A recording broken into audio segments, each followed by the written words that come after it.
Hello and welcome to this video on decision-making skills. In this video, you will learn 1. What decision-making skills are and why they are important. 2. How to make good decisions using a systematic process. 3. How to avoid common pitfalls that can affect your decisions. 4. How to improve your decision-making skills with practice and feedback. But first, let's define what decision-making skills are. Decision-making skills are those skills that help you choose the best option from a range of alternatives. They involve using information, logic, intuition, and creativity to solve problems, achieve goals, and cope with challenges. Decision-making skills are essential for your personal and professional development, as they enable you to 1. Take charge of your life and career. 2. Adapt to changing circumstances and opportunities. 3. Manage your time and resources effectively. 4. Communicate and collaborate with others. 5. Enhance your confidence and satisfaction. To illustrate the importance of decision-making skills, let's look at some examples of situations that require good decision-making skills. 1. You are looking for a new job and you have several offers to choose from. 1. How do you decide which one is the best fit for you? 2. You are planning a vacation and you have a limited budget and time. 2. How do you decide where to go and what to do? 3. You are facing a health issue and you have different treatment options. 3. How do you decide which one is the best for you? 4. You are in a relationship and you have a conflict with your partner. 4. How do you decide how to resolve it? As you can see, decision-making skills are relevant for every aspect of your life. But how do you make good decisions? How do you ensure that you are not influenced by emotions, biases, or incomplete information? How do you deal with uncertainty and risk? In the next section, we will explore some of the steps and methods of good decision-making. Body. Making a good decision is not always easy or obvious. Sometimes, you may face complex or unfamiliar problems that have no clear or simple solutions. Sometimes, you may have too much or too little information to work with. Sometimes, you may have conflicting or competing interests or values to consider. To help you make good decisions in any situation, you can use a systematic process that involves the following steps. 1. Gather as much relevant information as possible. 2. Consider all the possible alternatives.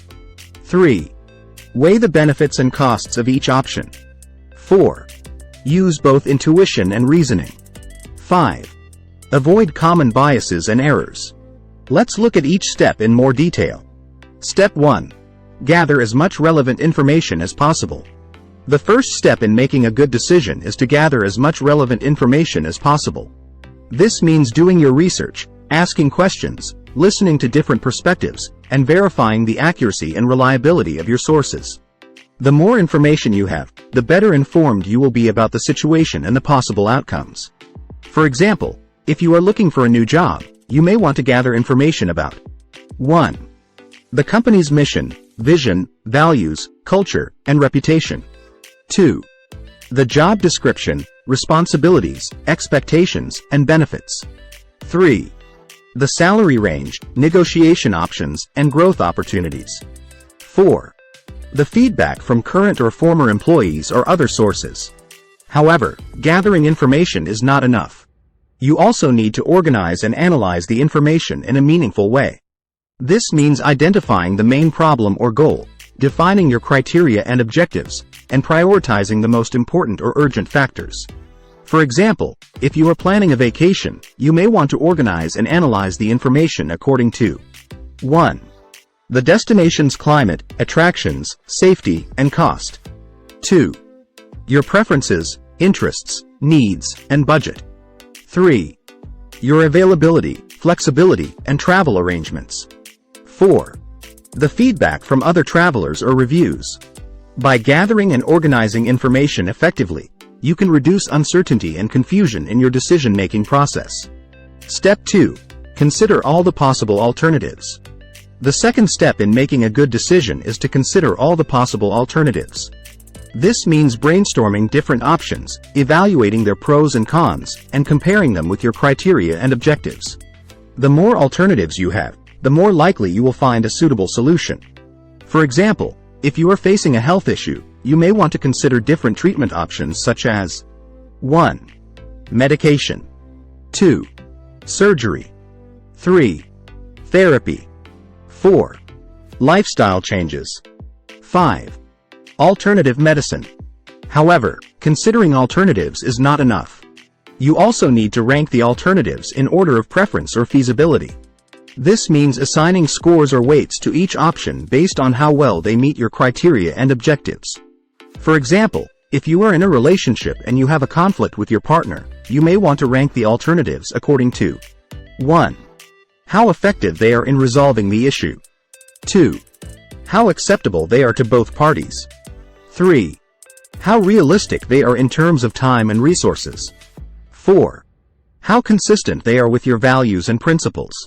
By considering and ranking alternatives effectively, you can increase your options and flexibility in your decision-making process. Step 3. Weigh the benefits and costs of each option. The third step in making a good decision is to weigh the benefits and costs of each option. This means assessing the potential impact of each option on yourself and others, both in the short term and the long term. The more balanced you are in your analysis, the more rational you will be in your choice. For example, if you are choosing between two job offers, you may want to weigh the benefits and costs such as 1. The salary, bonuses, and incentives. 2. The work environment, culture, and team. 3. The learning opportunities, challenges, and feedback. 4. The work-life balance, commute, and flexibility. However, weighing benefits and costs is not enough. You also need to consider the risks and uncertainties involved in each option, and how comfortable you are with them. This means estimating the likelihood and severity of negative outcomes, and preparing contingency plans or backup options. For example, if you are choosing where to go for vacation, you may want to consider the risks and uncertainties such as 1. The weather conditions, natural disasters, or political unrest. 2.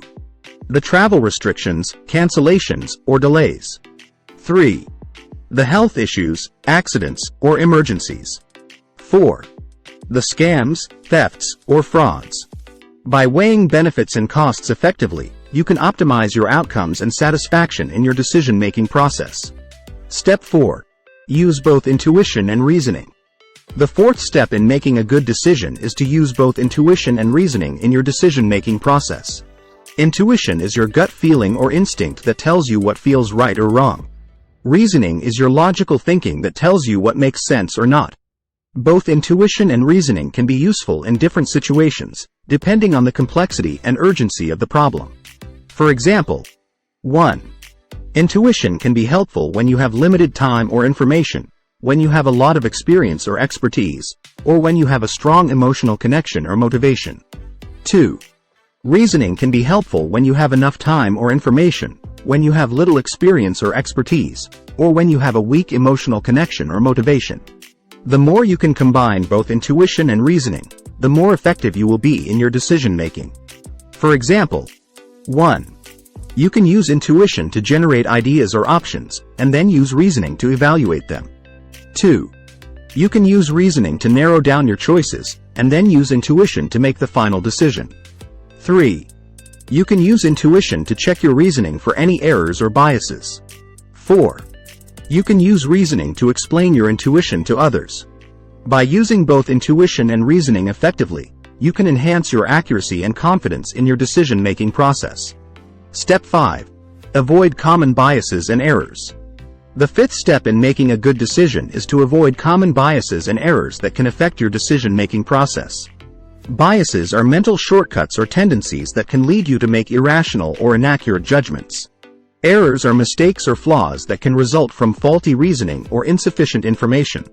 Some examples of biases and errors are 1. Confirmation bias. The tendency to seek or interpret information that confirms your existing beliefs or expectations. 2. Overconfidence bias. The tendency to overestimate your own abilities or judgments. 3. Anchoring effect. The tendency to rely too much on the first piece of information you receive. 4. Framing effect. The tendency to be influenced by how information is presented rather than by its actual content. 5. Hindsight bias. The tendency to believe that past events were more predictable than they actually were. 6. Sunk cost fallacy.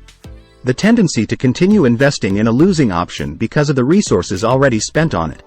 The more aware you are of these biases and errors, the more objective you will be in your decision making. To avoid these biases and errors, you can 1.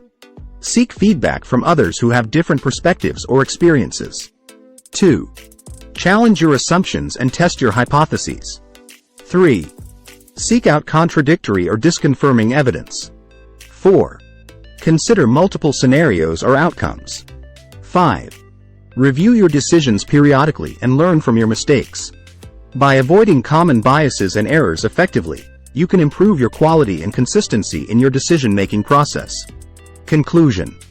In conclusion, decision-making skills are vital for your personal and professional development. They help you make choices that are informed, rational, effective, and satisfying. To recap, here are the steps to make good decisions. 1. Gather as much relevant information as possible. 2. Consider all the possible alternatives. 3. Weigh the benefits and costs of each option. 4. Use both intuition and reasoning.